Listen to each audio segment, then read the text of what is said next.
Hey Internet, this is our well-worn GL350 of 2013, and the dog decided to chew through the seatbelt. Couldn't find anything online about how to replace it. It looks like it might be a bit of a beast, so figured I'd make a video in case it helps somebody later. Looks like a bunch of parts are gonna have to come out to get to that retractor that's buried in there somewhere. Probably starting with the rear seat. So I've got as far as gotten the little rear trunk panel off. There's a couple anchors here that I pulled out with Torx. I think the next step is probably removing this rear seat and seeing what kind of access we have to these panels here. As I mentioned, to do this job, you're going to need both a set of Torx bits as well as their opposite. These are labeled E. I'm not really sure what that stands for, but good excuse to go out and buy a set of both of those. So with all the bolts removed, you can lift the seat up, and here's the two connections for the power seat. We got those electrical connections removed. The black one just had a little push tab on the bottom. The white one has a little locking tab on the side. So once you get those off, now we can see the next phase here is probably removing this side panel. Doesn't look like too much is holding it at the bottom. There's definitely some tension here, so maybe I'll investigate the cup holder, but the obvious start would be these two access points. We'll get those covers popped off, and there's probably some bolts back there. So behind those caps are some more Torx. In this case, these are T30s. We're also gonna have to remove this old seatbelt bolt here, and that's a T45. All right, well, excuse me. I actually thought this was going to be harder, but it looks like there's just a series of clips holding this panel in, and with actually some pretty gentle pressure, I was able to kind of pull the whole thing away. Looks like there might be something else holding it back at the back, so we'll go investigate that before I break something. But there's the retractor, so that means we're close. In the back, there's this little, I don't know, storage caddy. That panel just pops off and reveals this one tiny little screw holding the rest of this panel together, I think.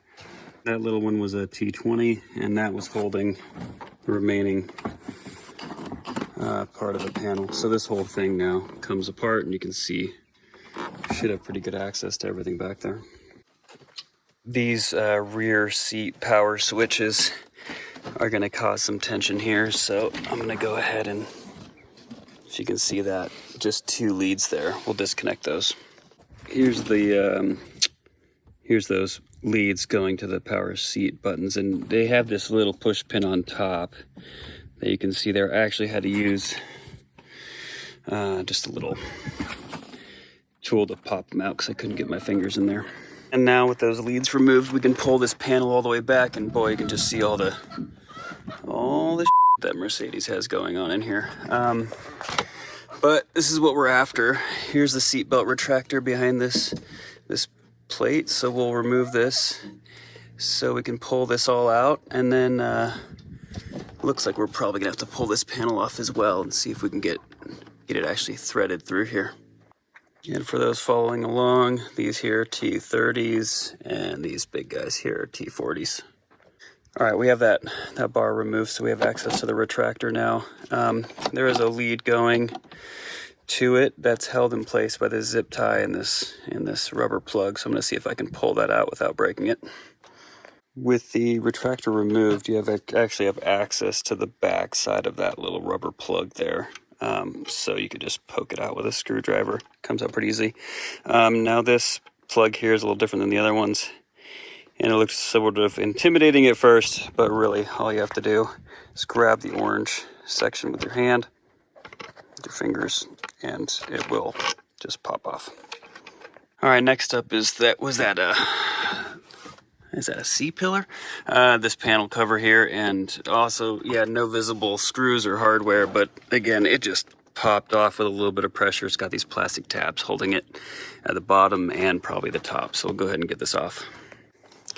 It actually looks like it doesn't have plastic fasteners and it's somehow attached or kind of coupled around the headrest. I think I have enough access here. I'm gonna try to leave that alone. So then the next step is removing this bolt here. That's holding the seatbelt belt holder. And we will attempt to thread all this through. All right, so there's the old retractor with the well-chewed belt there. Here's the new, or at least new to me. Got this off eBay. This is a GL550. Looks to be identical. Same plug. All the hardware looks about the same. So we'll go ahead and get this bad boy in there. And I'll post the cost. I can't remember, but maybe a little over $100. First thing I'm noticing is that for the belt to thread through correctly, both the buckle and this bracket have to pass through this little slot, which it's not going to do like that. But looking at the backside, it appears that it removes pretty easily, and I have a sneaking feeling I can just stretch it over the seatbelt buckle and get it into place. So yeah, as I suspected, you just feed this bezel trim piece and it will actually slide right over the buckle. Then I'll pass through the buckle and the bracket through this larger hole and we'll snap everything back in place. So I was able to pass through all the seatbelt bits here, and now we can just snap that bezel back in with this on the right side of the panel. Okay, got that threaded through, got the bezel put back in, got the seatbelt holder installed. So now we'll just get this retractor plugged in and put back in. I did notice that I'm unable to pull the seatbelt out of the retractor. I am imagining that's due to its lack of power at the moment, so hopefully we'll get there.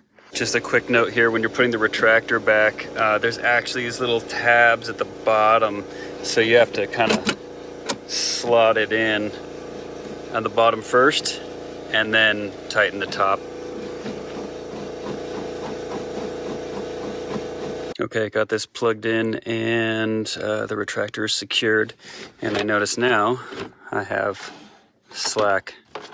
Not sure if that was just me or if it's magically working now that it's plugged in. Cool. So now I think it's just time to put all this back together. So starting with the C-pillar panel, that just snaps into the bottom again. You might have to use a little tool or a screwdriver to fold this trim back around it. It's looking pretty good. Next step is plugging in those power seat connectors again. Okay, panel's back in. Got those screws back in there. We'll get the caps in. Not too much going on there. Now we'll get that seatbelt bolt reinstalled here and put our seat back in. I figured before I get too excited, I should make sure that this is actually going to click into place. Nice. That is exciting. Sometimes you also learn the right way to do things when you are putting stuff back, and I'm realizing now in hindsight it would have been a lot smarter to remove these front bolts holding the seat down first. That actually allows you to pivot the whole seat back, and I just have it tied off here, and that gives you much better access to the plugs as well as those bolts back there. So if I was gonna have to do this again, start with the front and then remove the back. Okay, rear seat is back in and operational. That's exciting.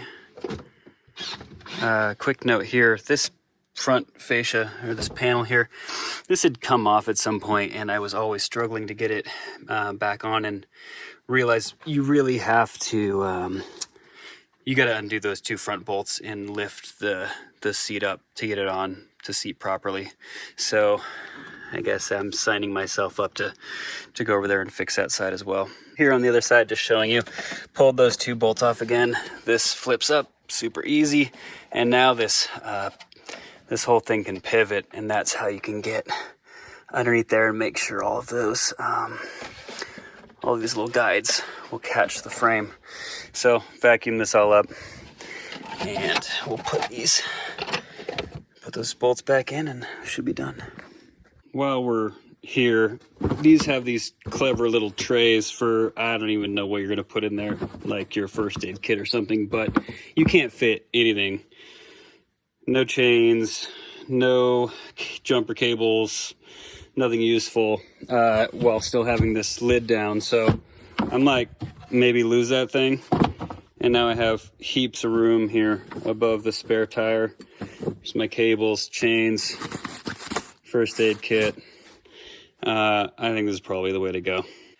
All right, we're all done. New seatbelt. Just gotta keep the dog away from it. Let's see. I'd say it's probably about a 2-hour job if you have all the stuff. I took a little longer, but I took some breaks here and there and coffee and, you know. And I don't know, Mercedes quoted, I think, almost $800. So replacement seatbelt off eBay was, again, 100 and something. I'll post it. And a couple hours of labor. So I think that was probably worth it. I mean, otherwise, won't turn this into a review or anything, but this car's been awesome. It's a 2013. We beat the shit out of it. We live out in the middle of nowhere, and it's outlived many other vehicles, so hopefully we can keep it around for a little while longer. All right, internet, that's it. Thank you, and hope that helps.